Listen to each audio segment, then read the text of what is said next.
Ubicada a 20,5 km al sureste de Oaxaca de Juárez y en el margen izquierdo del río Salado, sobre el valle de Tlacolula, en la falda este del Cerro Nanush, se encuentra el pueblo de San Mateo Macuilxóchitl. Su historia se remonta al periodo comprendido entre el 700 a.C. y el 500 a.C., cuando se empieza a establecer el lugar prehispánico Dainzú Macuilxóchitl, y que estuvo ocupado desde la fase cerámica de Rosario hasta el contacto europeo.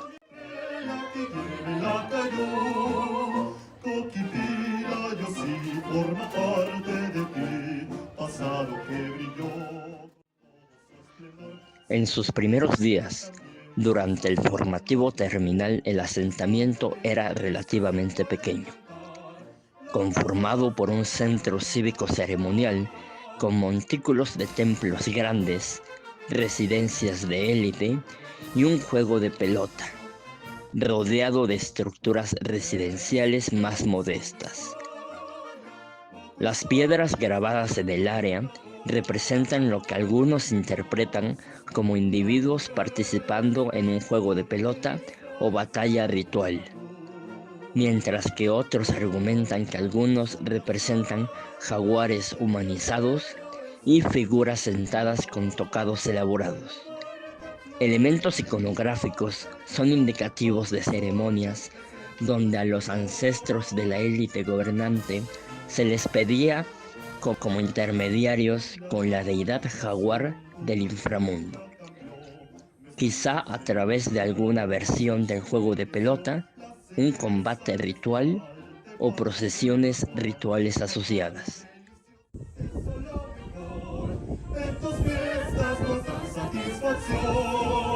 Una gran tradición, tu fiesta patronal, tus marchas sonarán junto a la autoridad. La semana mayor esperada será, los santos responsorios ya la anunciarán. 5 flores con canto espiritual. El edificio A es el más alto, por lo que sobresale de todo el conjunto. Está compuesto de 3 terrazas superpuestas. La inferior, con 5 metros de altura, se caracteriza porque en la parte sur tiene una serie de losas de piedra esculpidas con efigies antropomorfas en relieve, la mayoría de las cuales representa a jugadores de pelota vestidos con una parafernalia muy peculiar, compuesta de una especie de botín, pantaloncillos cortos a la rodilla, rodilleras y bandas en la cintura. Todos los jugadores llevan una pelota del tamaño del puño en una de las manos enguantadas y portan un singular yelmo con careta estilizada que recuerda la cabeza de un jaguar.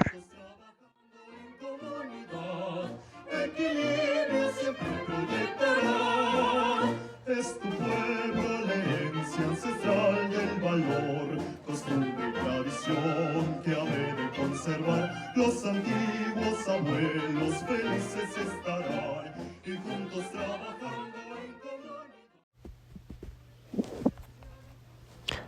Junto a los jugadores de pelota hay otros rebeldes de distintos personajes, ataviados de diferentes maneras, con tocados elaborados y actitudes de ofrenda. 2 de ellos están vestidos de jaguar y otros demás tienen la cabeza del animal, sagrando entre las manos 2 rebeldes menores.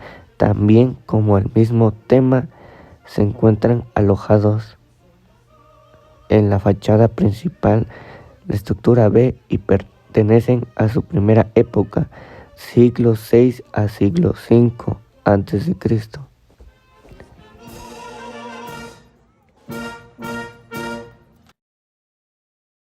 Han sido descubiertas algunas tumbas, una de las cuales, ubicada al centro del edificio B, destaca tanto por sus dimensiones como por la decoración de su fachada. Dicha Dicha decoración consiste en la concepción del jaguar, que enmarca la entrada a la cámara funeraria. En las jambas están representadas las patas delanteras del animal y en el dintel fue esculpida la cabeza del felino. Vemos aquí nuevamente la excepción por el dios de la noche, ahora con motivo de la entrada al inframundo, al espacio de la muerte. El dintel se utilizó para profanar la tumba, ya que en aquellos tiempos, por lo que se encontró levantado en sentido vertical, de tal manera que el relieve descansaba sobre la entrada, dejando así un hueco en el techo. Por ese hueco entraron los vándalos interesados en destruir él o los entierros alojados en la tumba. Cuando esta fue explorada, solo quedaban huesos rotos y piezas fragmentadas, que no obstante permitieron fachar el hallazgo. Por el tipo de tumba, sus dimensiones y el techo plano, parece haber sido construida durante una fase anterior y vuelta a utilizar en la que ahora nos ocupa. Otras estructuras apenas fueron exploradas, pero resulta evidente que la última ocupación del sitio fue muy pobre, pues solo se encontraron estructuras muy sencillas y algunas pequeñas tumbas, las cuales se hicieron utilizando los espacios intercalados entre las ruinas es lo que fueron magnos edificios. El momento correspondiente a la decadencia de Montalbán y a los otros sitios menores contemporáneos, los intereses políticos, económicos y sociales cambiaron, como cambiaron la actividad, los centros de interés y la dependencia respecto a otros polos de desarrollo.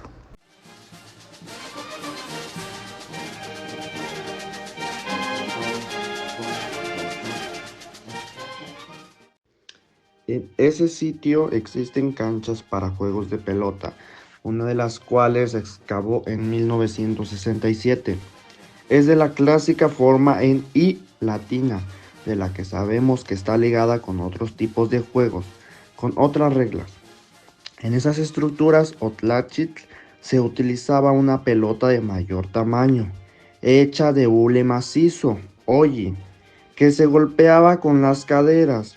Era el llamado olamatzitl en náhuatl, tijija, lachi en zapoteca. La información sobre esta práctica es abundante en objetos y esculturas, códices y en las referencias descritas por las crónicas europeos. Pero el tipo de cancha en forma de I en el lugar pertenece a una de las últimas etapas de ocupación, por lo que resulta difícil pensar que en ella se practicaba el juego representado en los relieves descritos. Los campos utilizados debieron ser canchas abiertas, de mayor dimensiones y de algunas maneras todavía parecida a las que aún se utilizan para jugar a la pelota de forro o la pelota mixteca.